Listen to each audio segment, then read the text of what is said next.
Ay guys, maing hapon. Hapon na maing lahat. Ay, hapon. Maing panood ko guys. Mga unta.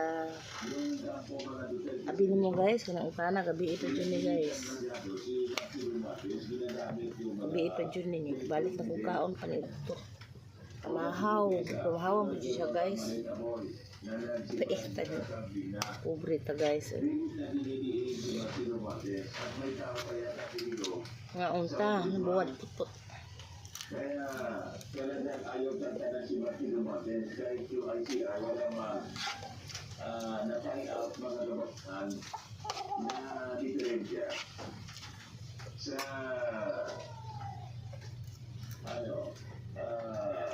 investigasyon nila kay Martin Dumaten, pero pilit talagang dinidiin si Martin Dumaten.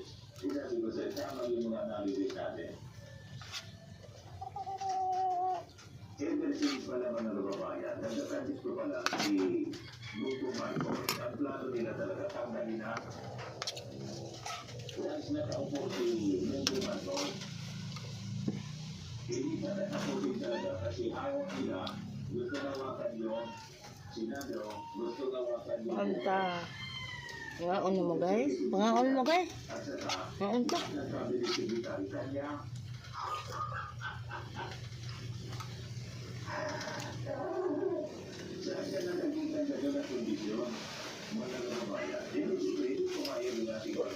lalata ko may init.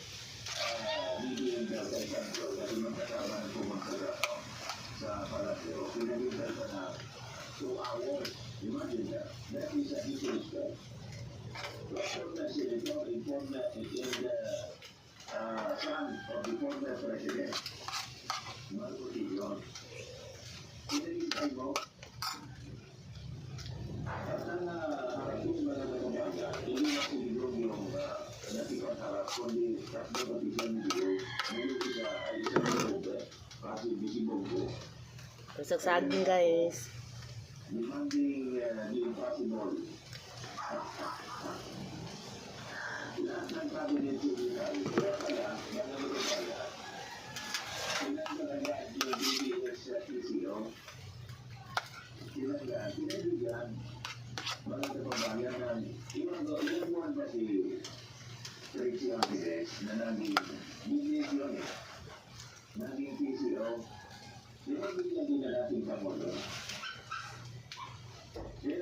Makita niya, naradaan niya, imaluan.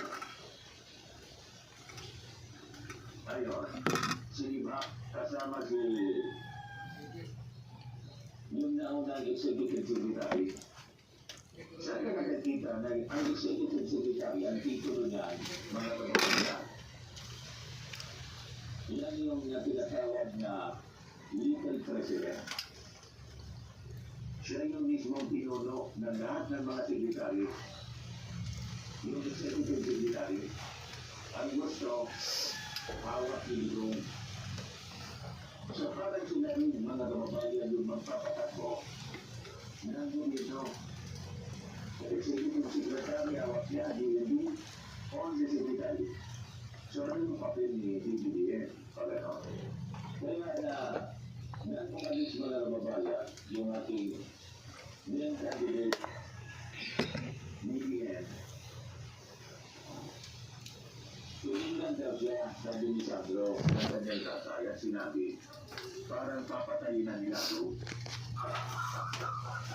Bye-bye na lang guys. Watching. Pumanagka ng pobre. Ang pinta guys. I love you all. Bye-bye.